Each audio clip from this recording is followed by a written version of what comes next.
Hello दोस्तों, welcome back to our view Hindi. आज हम लेकर आ गए हैं सोल लैंड के एपिसोड 194 की हिंदी एक्सप्लेनेशन को।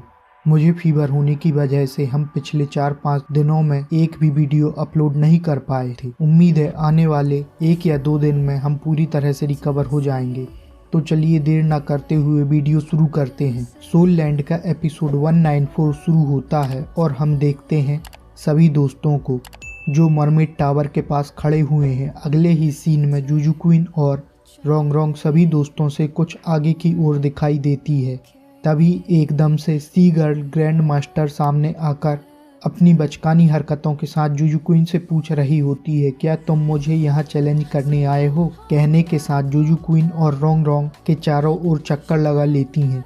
जूजू क्वीन कहती है, सीनियर, यहाँ हम आपसे गाइडेंस लेने आए हैं, हमें माफ़ करिएगा। सी गर्ल कहती है, ठीक है।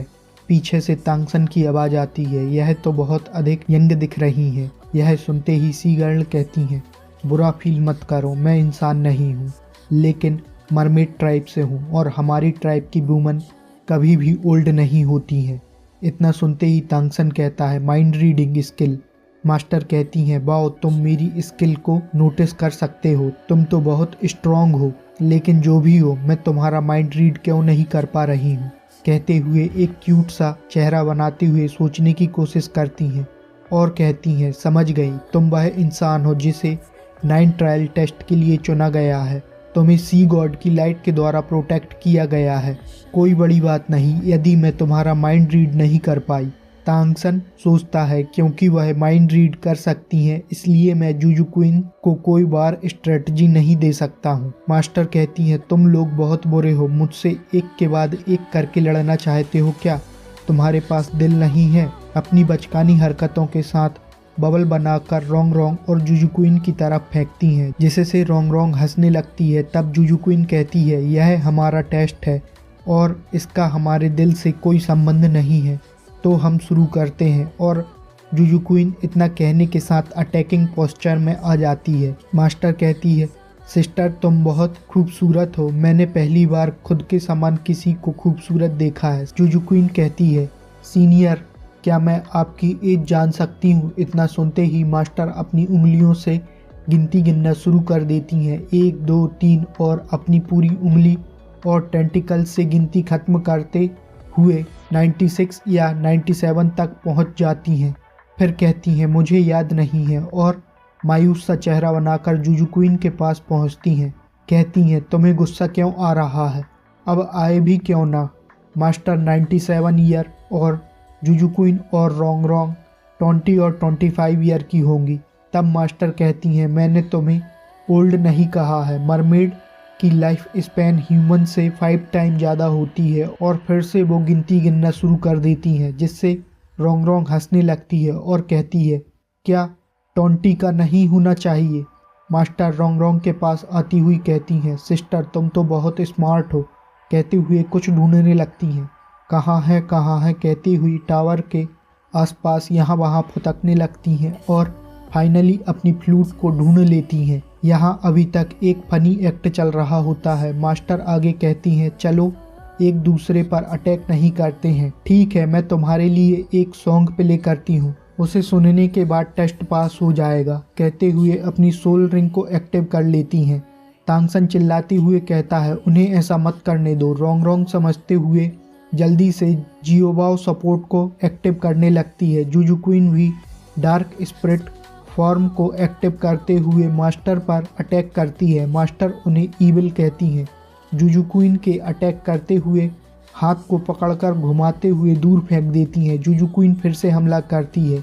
इस बार मास्टर जूजू क्वीन को बुरी तरह से नीचे फेंकती हैं, जिससे फर्श पर टकराने के साथ खून भी निकलता है और दाइमुबाई परेशान हो जाता है। मास्टर माफ़ी मांगते हुए कहती हैं, मेरे हाथ स्लिपरी हैं, क्या तुम ठीक हो? बाईसियांग कहती है, वह माइंड रीड कर सकती हैं और जूजू क्वीन के अटैक को पहले से ही समझ गई होती हैं।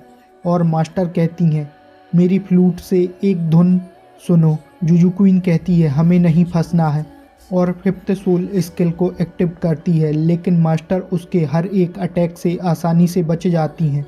और मास्टर कहती हैं, सिस्टर, तुम ऑलरेडी ट्रैप्ड हो चुकी हो और रोंगरोंग की सपोर्ट को ब्लॉक कर देती हैं, जिससे जुजू क्वीन की स्पीड कम हो जाती है और मास्टर नीचे पानी पर उतरते हुए अपनी फिस्टैल से हमला करती हैं। यहाँ यह इतना पावरफुल होता है कि हम परछाई में चट्टान को टूटता हुआ देख पाते हैं। तुम सच में बहुत तेज हो, तुम्हारे माइंड को रीड करने पर भी रिस्पॉन्स करने का टाइम नहीं मिल रहा। और हमला करने पर जुजू क्वीन और उसके सभी क्लोन नीचे गिर जाते हैं। मास्टर नीचे पानी में जाती हैं और जुजू क्वीन कहती है रोंगरोंग सावधान, और उसके सामने आते हुए मास्टर के अटैक को डॉज करती है। फिर master third skill 7 star demon voice को एक्टिव करती हैं, जिसकी धुन किसी को भी सहन नहीं होती है। जुजू क्वीन भी इसके प्रेशर में आकर अपने घुटनों पर होती है। यह देखते हुए रोंगरोंग अपनी इल्यूजनरी सोलबोन टेक्निक का यूज़ करती है और एक फील्ड बनाती है। तब मास्टर कहती हैं मैं एकदम से तुम्हारे थॉट को फील क्यों नहीं कर पा रही हूँ, और मास्टर इसे ब्रेक करने के लिए अपनी 6 सोल टेक्निक सी रेज स्कैर्म को एक्टिव करती है। इससे टावर के चारों ओर एक भयानक एनर्जी दिखाई देती है। मास्टर कहते हैं तुम लोग मेरे पीछे क्या कर रहे हो। रोंगरोंग और जुजू क्वीन उस एनर्जी के कारण हवा में उड़ने लगते हैं। तांगसन कहता है बहुत ही पावरफुल अटैक है, और जल्दी ही सभी को अपने कान बंद करने के लिए कहता है और खुद उस साउंड को सुनते हुए अपने ब्लू सिल्वर एम्परर के ऑरा को बॉडी के अंदर कॉन्फ्लिक्ट होते हुए महसूस करता है। रोंगरोंग कहती है मुझे जुजू क्वीन को फुल सपोर्ट देना होगा, जिससे हम जल्दी ही यहाँ से निकल सकें, और फोनिक्स फायर का यूज करते हुए मास्टर को चौंका देती है। मास्टर कहते हैं सपोर्ट टाइप सोल मास्टर के पास ऐसी टेक्निक कैसे हो सकती है। मास्टर का ध्यान जुजू क्वीन से भटकते हुए वह रोंगरोंग पर हमला करती है। तभी जुजू क्वीन भी फुल पोटेंशियल के साथ हमला कर देती है। मास्टर पहले डॉच कर लेती हैं, लेकिन बाद में नहीं, और घायल होने के साथ नीचे फर्श पर गिर जाती हैं। इसी के साथ हमारा पार्ट 1 यहाँ कंप्लीट होता है। हम मिलते हैं नेक्स्ट वीडियो में। Thanks for watching.